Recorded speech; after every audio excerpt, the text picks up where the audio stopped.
Well, good morning and good evening to our listeners itself. And we're delighted and honored to have Dr. Jaishankar, the Foreign Minister, to be our opening keynote speaker.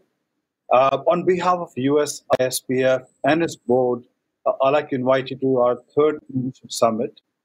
We do have participants, as I said, almost over 2,000 registered participants for this event this morning itself.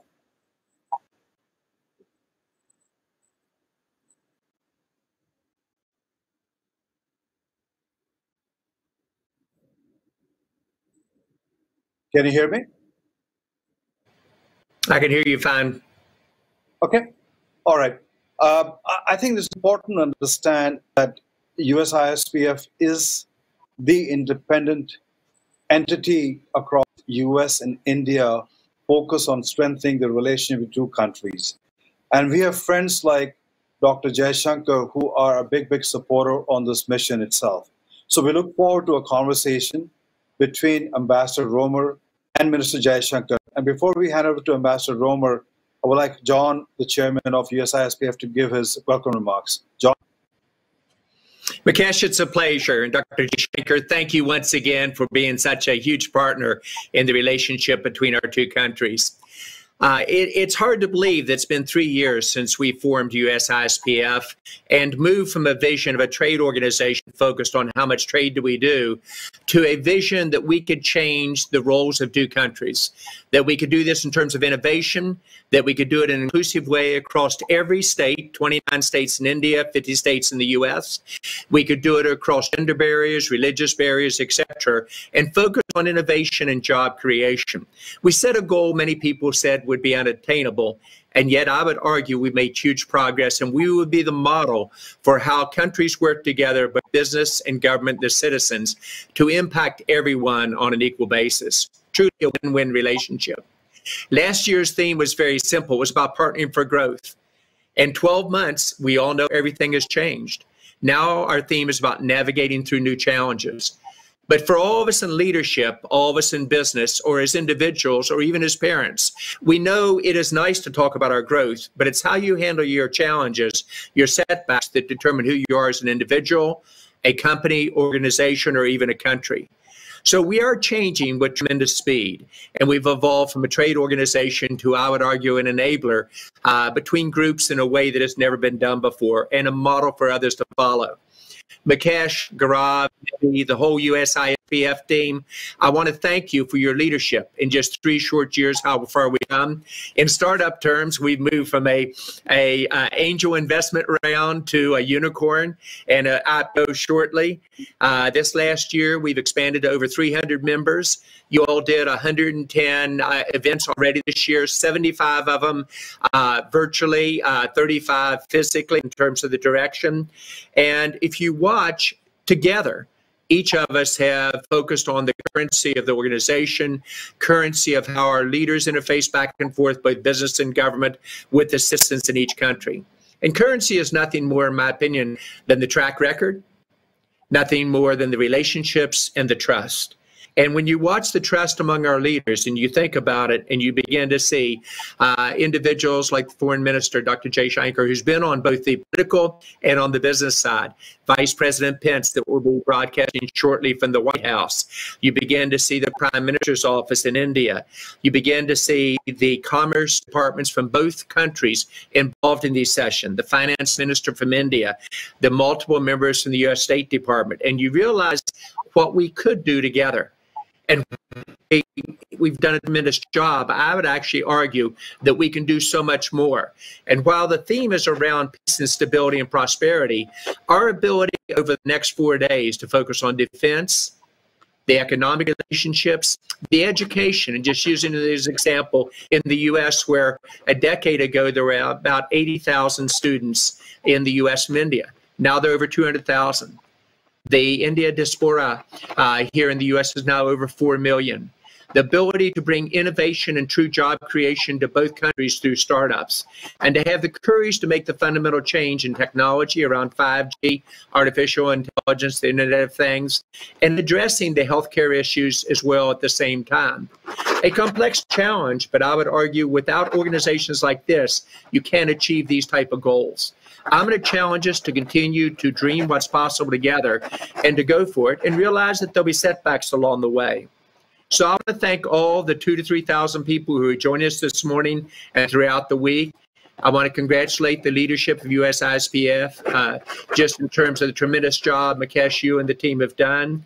But I don't want to rest on our successes. I want to challenge us to say we can do so much more.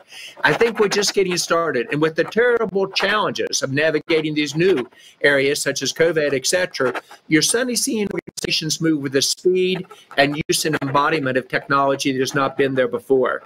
So as we focus on these new challenges, let's dream together how we can change it. We won't always agree, but if we're able to get the issues out on the table, say, how do we solve those that are manageable, that will be the future. And as you start today's session, I'm going to ask each of you to write down what you think we should look like between our two countries 5 years from now, and say, how do we have the courage to take the business and political risks to get us there in a way that is inclusive for all of our people. So with that, Mukesh, I want to thank you. I'm going to turn it back to my friend Mark Allen, back to the general session.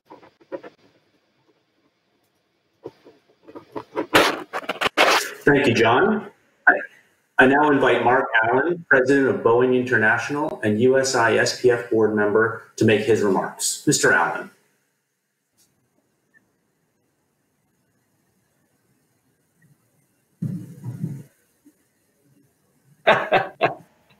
Always a friend.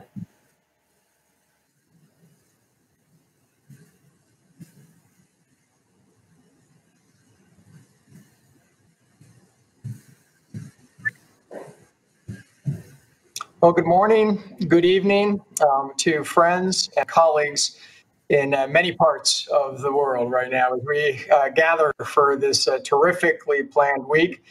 Thank you, Mukesh and John, for all the hard work that's gone into it, for your opening remarks. It's a real pleasure to be able to welcome next to the discussion, our opening discussion for the week, Minister Jaishankar, who's a dear friend to so many on this strategic partnership forum.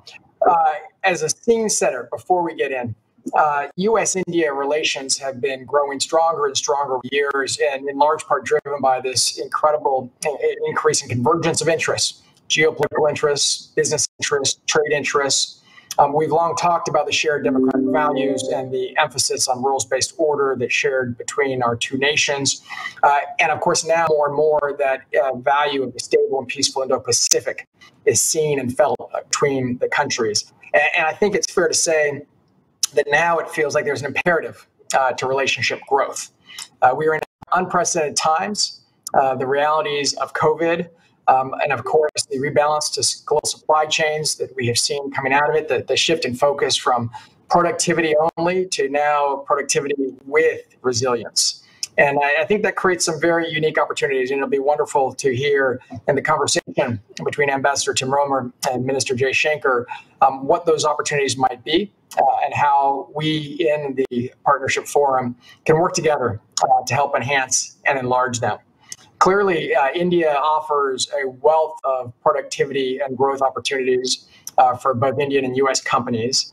And we have seen that that starts with a deep and broad talent base, but also the national objectives around modernization, economic and business reform, and the industrialization advance that we've seen over the last many years, all are critical factors. They are more and more, however, supported by alliances, by partnerships, by technical collaborations between businesses, Indian and U.S. businesses working together.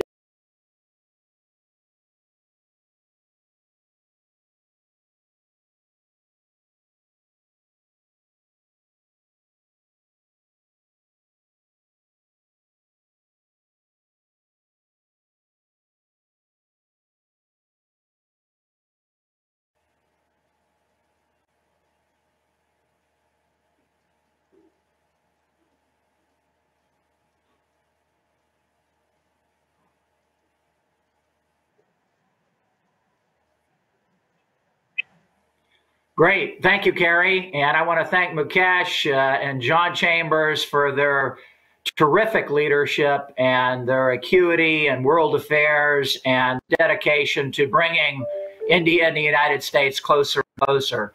I couldn't be with a more close and dearest friend, Minister Jaishankar, the Honorable Jaishankar. I think I saw you, Jay, a few months before COVID hit in your office in India, and we talked about many issues, some of which we'll try to discuss this morning. I am hopeful that I can get 8 or 9 questions in with your always very sharp answers and maybe briefer than they usually are, so that our listeners can hear as much of you as possible.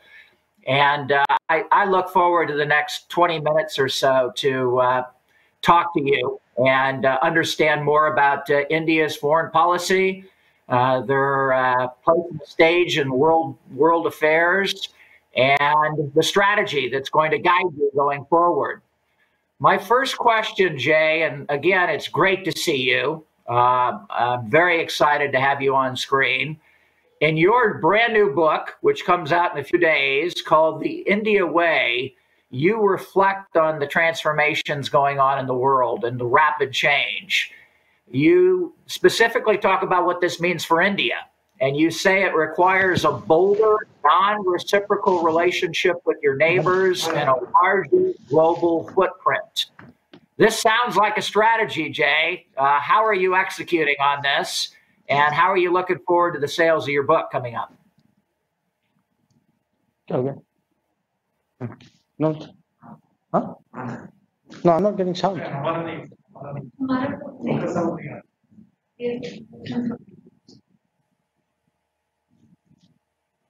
Did you hear that, Jay? Carrie, if you can connect us, we were connected very well. We had a nice discussion in the green room and we were talking back and forth, but now when we've gone live, it seems like the minister can't hear. Okay. Sorry, Tim, I lost you a little bit in there. So if you can just sum it up for me, my apologies, but we had a bit of a glitch somewhere. No problem, Jay. The question is about your pending new book, The India Way, and you talk about all the transformation and change in the world. You talk about how this requires a bolder, non-reciprocal relationship with your neighbors and a bigger footprint for India in the world. This sounds like a strategy. Right. How are you executing on this strategy? Well, look, first of all, Tim, great to see you. And like you, I want to thank John. I recognize John and Mukesh. I think they've done a fantastic job in USISPF. And, I missed the period when I was part of the board. So it's great to have an opportunity to join this event. In terms of how we look, at the world, obviously today, India's growth has to be a lifting tide for the entire region. We need to invest in the neighborhood.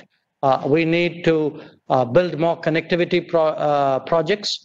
And we're already doing that. I mean, if you look at it in the last 5 years, India is a supplier of electricity to most of its neighbors, fuel to many of them. You're saying, more waterways, ports, railways. There's a lot of regional investment which India is making today. And our sense is you're going to get a much better integrated region, a much more connected region. But one needs to go beyond that. I think today there's a very ambitious India-Africa policy out there. We are trying to, we are opening missions and embassies in almost all the countries, expanding our projects, doing more business out there. Of course, with the more developed world, with the established markets, again, we've been very, very supportive of greater business activity. So when I speak of a larger Indian global footprint, I just don't mean a diplomatic footprint. We also are looking at an economic footprint, a technology footprint, in some ways a security footprint. That's the kind of relationship we think we should be heading for. So along these lines, and I want to get to about 7 or 8 questions following this one for our listeners and followers, especially in the business community. We have about 149 billion now currently going on in two-way trade between the United States and India, Jay, as you know. And many people on this call are interested in building a mutually beneficial relationship. What are some of the things people on this call can do to help get over some of the hurdles and obstacles that are currently in the path of a more conducive economic relationship for both sides? Well, I think from the Indian side, obviously we see the path of recovery, of economic recovery after Corona as very much focused on improving ease of doing business, of actually looking at the specific problems which companies have. So you're going to see a much stronger G2B sort of approach to that particular domain. You have already, you're already seeing policies which are promotional of greater business energies. You've seen on the electronic hardware side, production-linked incentive policies. You've seen on the agriculture side, freeing up the market for farmers in a much better way. I think you're going to get many more policies which would attract, which would incentivize investment and working together. But shifting gears, I'd say, there are 2 big lessons out of the Corona period. One, it's actually made us all very much more digital, including the fact that I'm talking to you in the way in which I am, in our daily habits in different ways. It's also brought out the importance of resilient and trusted supply chains that, we need in the world today partners who can be depended on even in difficulties. So I think those are very important drivers of future business between us. Today we have, I think, a level of political trust between India and the United States which we didn't in the past. It's expanded to different domains. We've seen the defense landscape transform. We've seen an energy business come out of nowhere. My sense is today, all of that, how do we use that to really build more comfort and confidence on the business side? I see that happening in the next year or 2. That's great to hear, and I agree with you that defense relationship can pave the way for maybe some breakthroughs on the commercial side as well, too. So as we talk about this defense relationship, Mr. Minister, the U.S. are growing closer and closer all the time. When officials meet, hopefully in person, for the 3rd Indo-U.S. 2+2 meeting late October, these talks are going to cover many important things, probably tensions with China, air and missile defense systems, anti-submarine warfare, the Indo-Pacific. Broader cooperation could consist of, talking about the Quads and expanding the Quads. We also could have a breakthrough on one more of the foundational agreements, something I worked on a few years ago, trying to get all 3 of those done. We could get to the last one. How do you think this is going to go in October between India and the United States? Do you think we're going to have a series of continued deepening of the ties, and where specifically do you see that? Tim, listening to you, I felt that for a few moments that you almost had the agenda of the meeting, or at least you were trying to set it. First time in my life I felt right, Jay. I'd say this.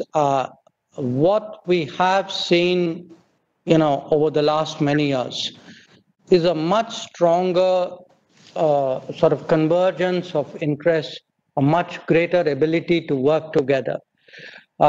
So we've seen that initially begin with policy, then it moved on to exercises, then there were, there was defense trade.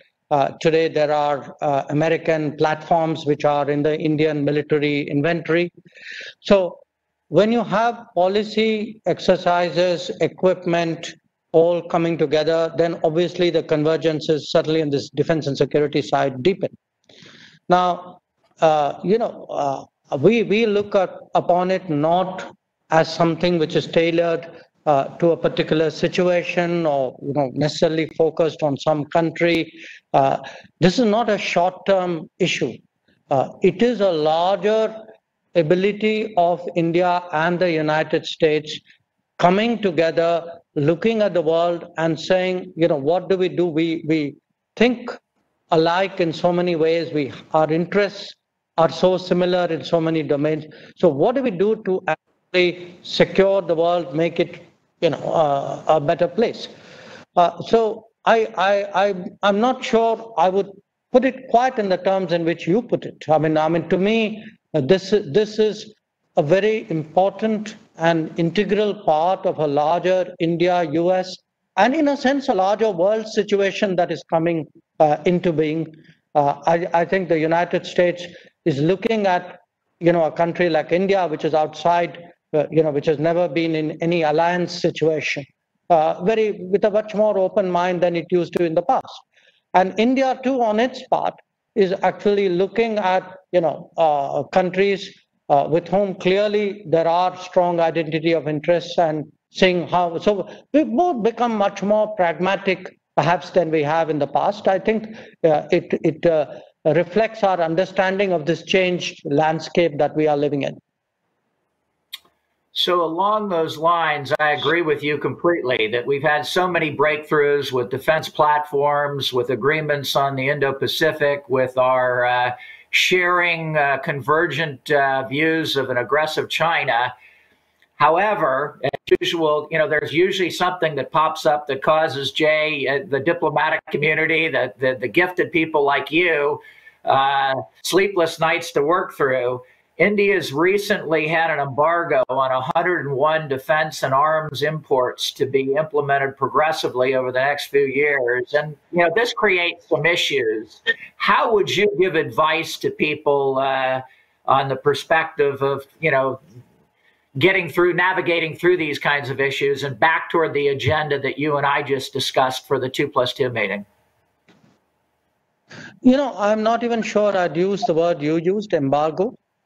I think my understanding is that these are items where we hope that products would be made in India, and if they're going to be made in India, and frankly, when I looked at that list, these products should be made in India.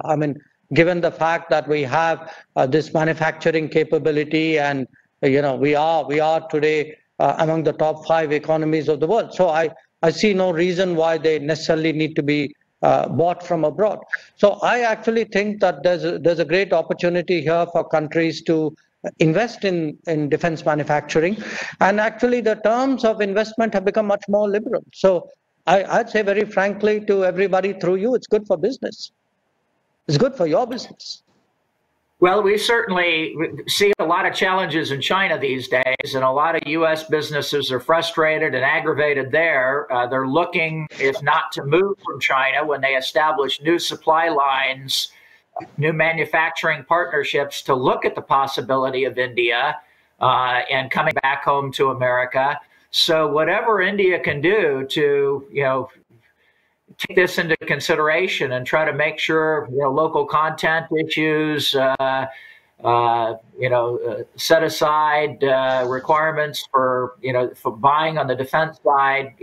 Let's try to make sure we can navigate those issues for our prospective business.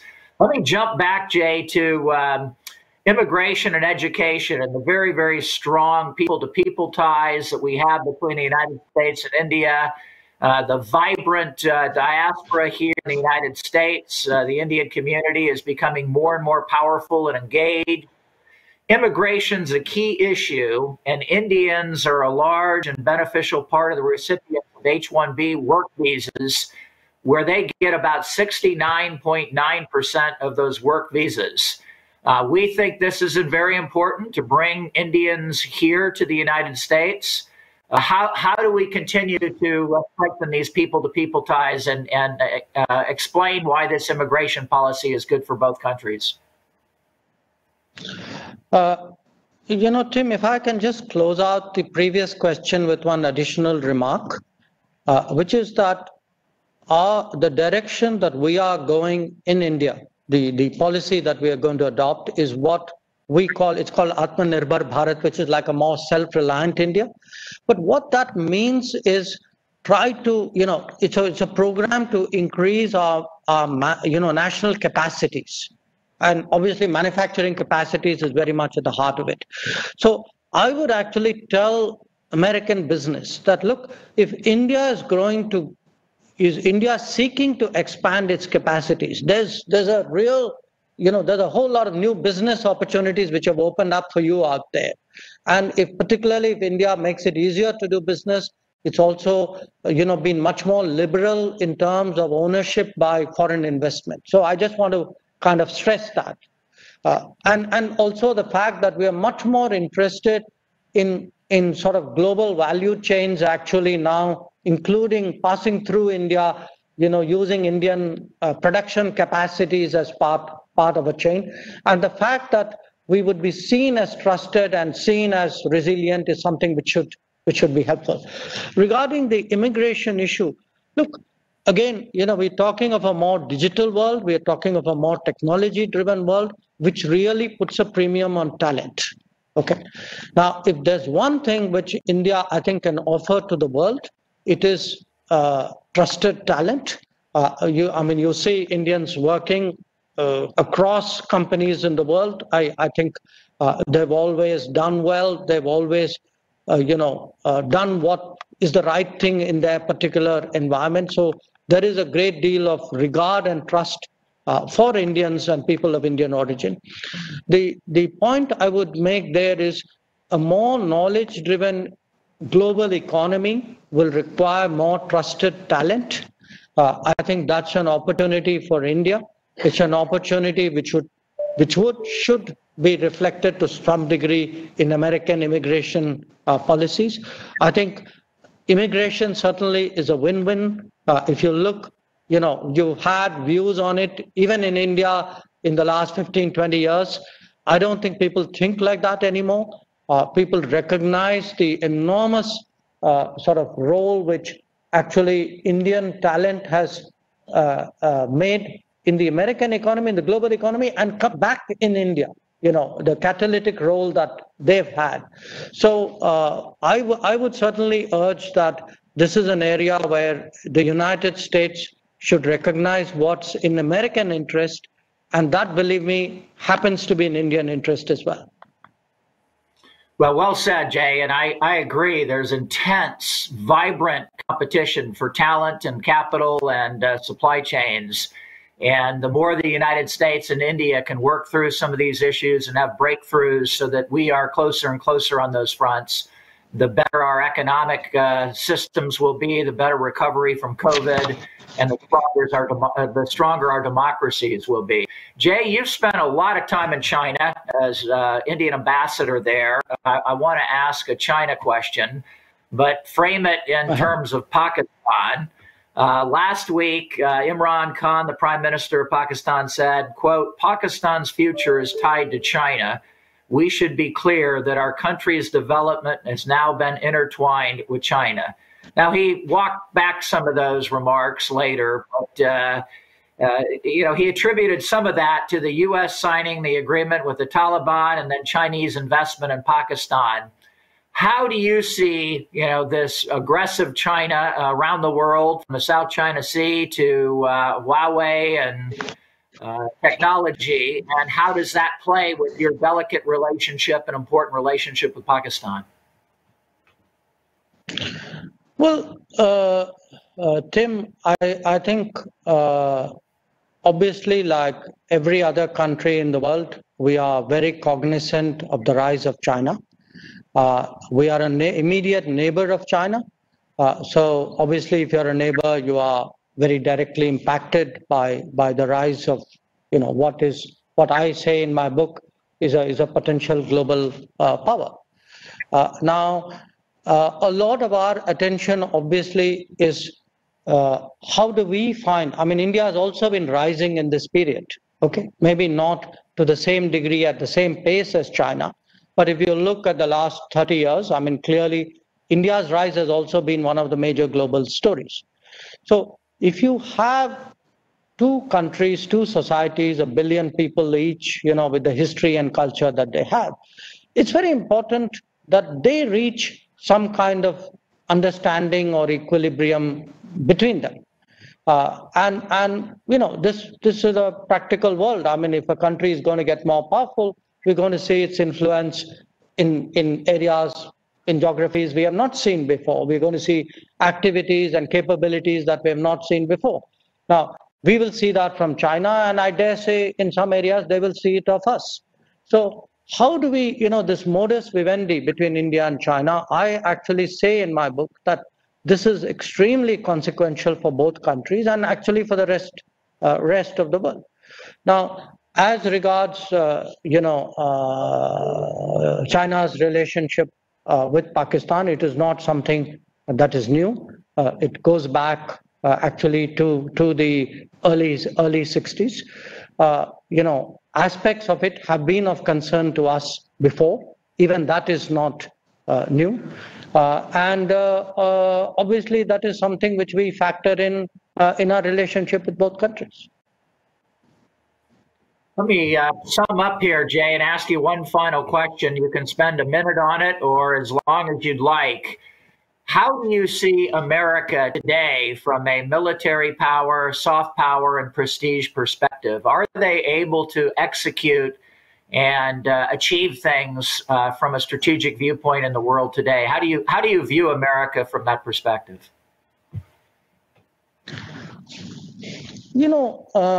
Tim, I would say obviously the United States is going through its own debates, its own changes, its own conversations, and as a foreign country, we are very respectful of it, but we obviously follow it like the rest of the world with very great interest. The point I would make, which I do make with people in India, is look, to a large extent, these are your conversations, even if they impact the world. But we Indians should be comforted by the fact that over many administrations of both Democratic and Republican, our relationship has steadily grown. And not just over many administrations. I mean, if I come to Washington, I mean, I would have friends in both political parties and sometimes in different, a wide diversity of opinions, not me necessarily personally, but even as a country. So I think while we will, obviously follow all these developments with deep interest, and we look at the ramifications of your policy in different regions. I mean, right now, for example, what's going on vis-a-vis Afghanistan is of very deep interest to us. All of that would happen, but I have every confidence that, the United States is the United States. And in many ways, you have a remarkable sort of sense of resilience and I would say in many ways, your footprint, the linkages you have with the world are really very, very unique.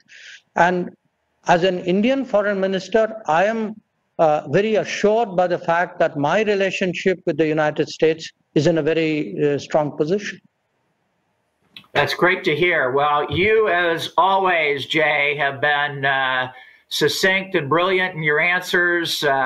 It's so good to see you. I hope we can get together soon.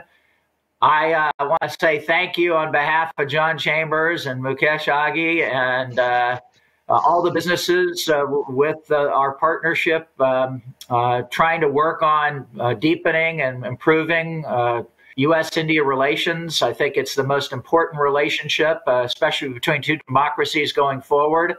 And I also, on a personal accord, Jay, want to just say how fortunate the people of India are to have somebody of your talent and dedication and public service, from somebody who has served in the United States and in China and around the world, and now as external affairs minister. I was hopeful that your son would follow in your path and go into public service, but he's going to be doing well in the private sector where I work at APCO Worldwide. We work on technology all the time, so I wish him well. And my friend, I hope to see you in person soon. Thank you for your time this evening and this morning, and I look forward to your success coming up with the 2+2.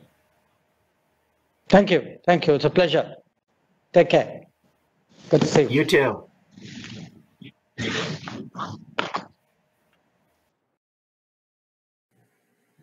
Thank you, Dr. Jaishankar and Ambassador Roemer. Ladies and gentlemen, please welcome our next speaker, Chase Robinson, Director of the Arthur M. Sackler Gallery and Freer Gallery of Art at the Smithsonian Institution's National Museum of Asian Art, for his remarks on the interwoven fabric of cultural bonds between the U.S. and India. Mr. Robinson.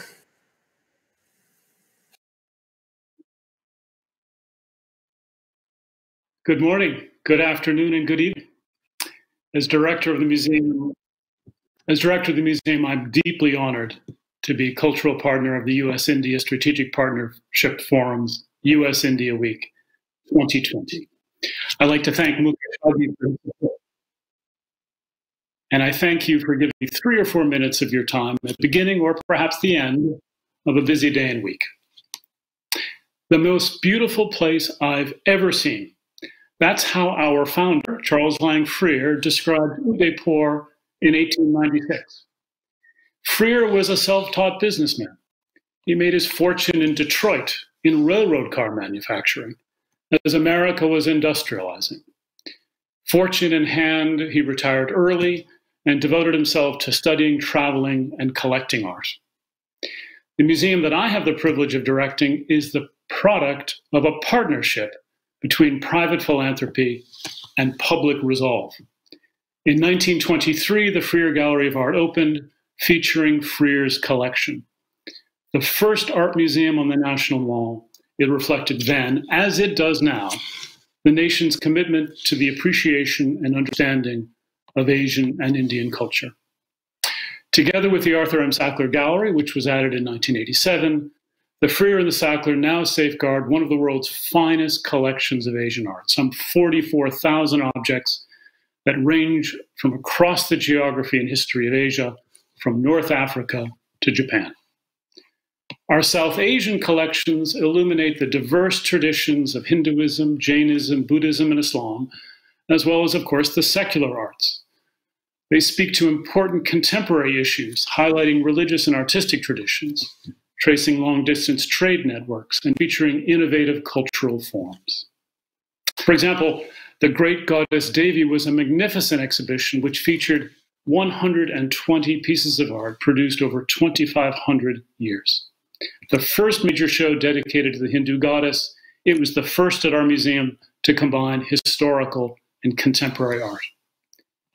Not only that, we're also committed to improving the public understanding of arts and culture through a broad portfolio of events. Just last year, in association with the Embassy of India, we celebrated the 5th International Day of Yoga and the 150th anniversary of Gandhi's birth. We organized an Indian food festival and a program of performances, all enjoyed by thousands of yoga lovers, food connoisseurs, ambassadors, officials, and representatives from Congress, the World Bank, universities, and think tanks. The future is just as compelling. For 2022, we're planning a groundbreaking exhibition on monumental paintings from 18th and 19th century Udaipur. It will introduce visitors from around the world to works that have never been exhibited outside of the city. May of 2023 will mark our 100th birthday. As much as we'll be celebrating our first century, which in many respects was an American century, we'll be concentrating on our second century, a century of globalization driven in just as many ways by India.